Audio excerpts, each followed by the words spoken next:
നീ കെട്ടിയതിന്റെ കുറ്റമാ. എന്നെ കുറ്റം പറയണ്ട. രാത്രി പുല്ലിട്ട് കൊടുത്തപ്പോൾ ഞാൻ നോക്കിയതാ. മുട്ട വിറ്റ് ചിട്ടി ചേർന്നുണ്ടാക്കിയ കാശാ ഞാൻ എണ്ണി കൊടുത്തത്. ചേച്ചി അന്ന് പറഞ്ഞതുപോലെ ഒക്കെ ഒത്തുണ്ടല്ലോ. ദേ 2 കൊമ്പ്, മുടി പിന്നിട്ട പോലെ വാല്. ആ ഞാനിവിടെ ഐശ്വര്യായിട്ട് തോറ്റിക്കൊണ്ട് വരട്ടെ. വാ നിൽക്കട്ടെ. വല്ലയിടത്തൊക്കെ നിന്നതല്ലേ. തൊഴുത്തി കെട്ടുന്നതിന് മുമ്പായിട്ട് കുളിപ്പിച്ചൊന്ന് ശുദ്ധം വരുത്തണം. അതാ അതിന്റെ ഒരു ഐശ്വര്യം. മോനെ ബാബു, ബക്കറ്റിൽ വെള്ളവും ചകിരിയും ഒക്കെ എടുത്തോണ്ട് വാ. ദേ പിടിച്ചേ, എനിക്ക് തിരക്കുണ്ട്. 19 എരുമകളെ കൊടുക്കാന്ന് ഏറ്റിട്ടുണ്ട് ഹോൾസെയിലായിട്ട്. വാ.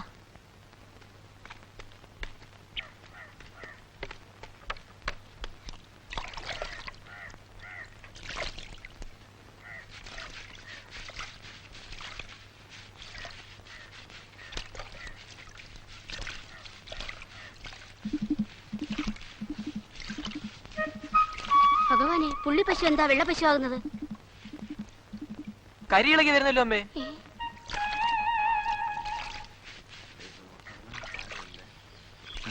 അമ്മേ, നിറം മാറുന്ന പശു എന്ന് പറഞ്ഞ് പത്രത്തിൽ കൊടുത്താലോ?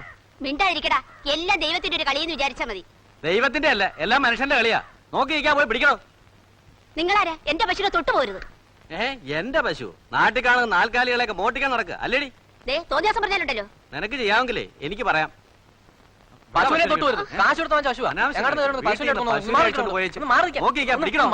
രൂപ 1500 റൊക്ക എണ്ണി കൊടുത്ത് വാങ്ങിയ പശുവാ ഇത്. എന്റെ പശുവിനെ വാങ്ങാൻ നീ ആർക്കാണ് 20 എണ്ണി കൊടുത്തത്? പശു കച്ചവടക്കാർ റൊക്കിക്ക്. അയാൾ ഇപ്പൊ രൂപ വാങ്ങി അങ്ങോട്ട് ഇറങ്ങിയതേ ഉള്ളൂ. റൊക്കിയോ? അതെ, റൊക്കി.